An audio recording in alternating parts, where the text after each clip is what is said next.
Inspirisani otpisanima kultnom serijom 70-ih na prostorima stare Jugoslavije, grupa entuzijasta, filmskih amatera iz sela Marenovo kod Varvarina snimila je nastavak pilot epizoda pod nazivom Otpisani na naš način, koja je za kratko vreme postala hit.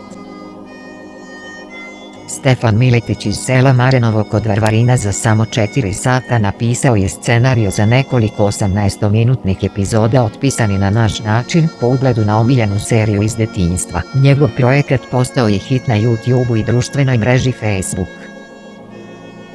Kao mali sam mnogo voleo da gledam Otpisane. To je jedna od mojih najomiljenijih serija, a tada sam mislio da je sve to stvarnost. Posebno sam voleo Tihog pa sam tu ulogu dodelio baš sebi. Scenario sam napisao za samo 4 sata jer sam priču osmislio mnogo ranije, a što se samog snimanja tiče, trajalo je 2 dana, kaže Stefan koji je bio i reditelj, montažer, scenograf i glumac.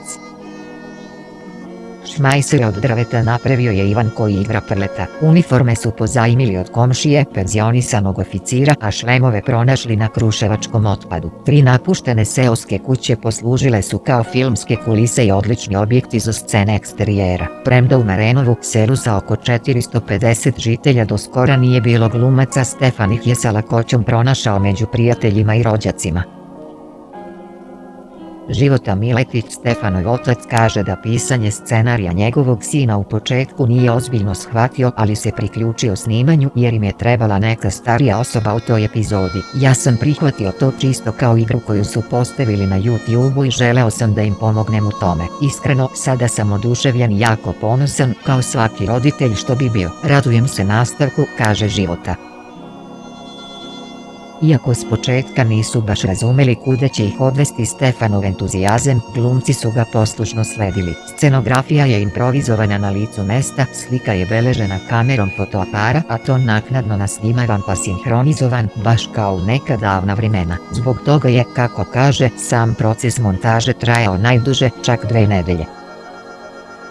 Zvezdan Jevtić koji igra Štriku kaže da je verovao u Stefana i zbog toga ga je, kao i svi ostali, podržao. Iako nismo profesionalci, pokušali smo da iznesemo to sve od sebe, da dočaramo kako bi stvarno bilo interesantno ljudima. Kad je završeno, iskreno, iznenadio sam se da je to toliko lepo ispalo. Dobra stvar je što smo decu pomerili od kompjutera, igrica i društvenih mreža i malo se vratili u 70. godine, kaže Zvezdan.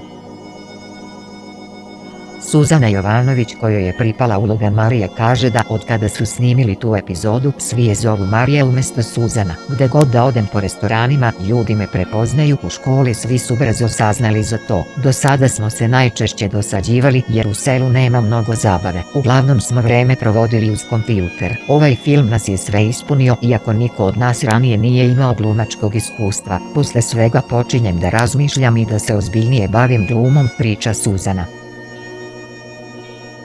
Iznenadnu popularnost doživeo je Ivan Jevtić koji igra Prleta. Želja mu je, kaže, samo da u nastavku serijala dobije partnerku. Nadam se da će režiser, moj drug Stefan, misliti na mene jer od njega sve zavisi. Voleo bih kao što je Prle bio sa Anđeljkom kraj reke da i meni napiše sličnu scenu, kaže Ivan. Pažnja koju su u javnosti izazvali svojim debitantskim ostvarenjem ohrabrila je mlade filmske zanesenjake da projekat nastave. Ideje im ne manjkaju, a ni podrška sela čije su ime nenadano proslavili. Zoran Miletić iz Maranova kaže da bi on rado da glumio ukoliko bi se našla neka uloga za njega.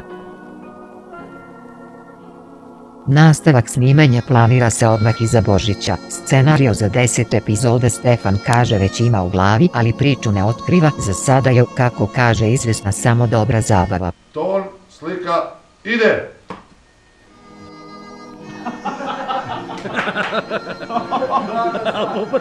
Ovo moram da stavimo. A još jedno, evo samo ću se družiti. Na YouTube. Još jedan.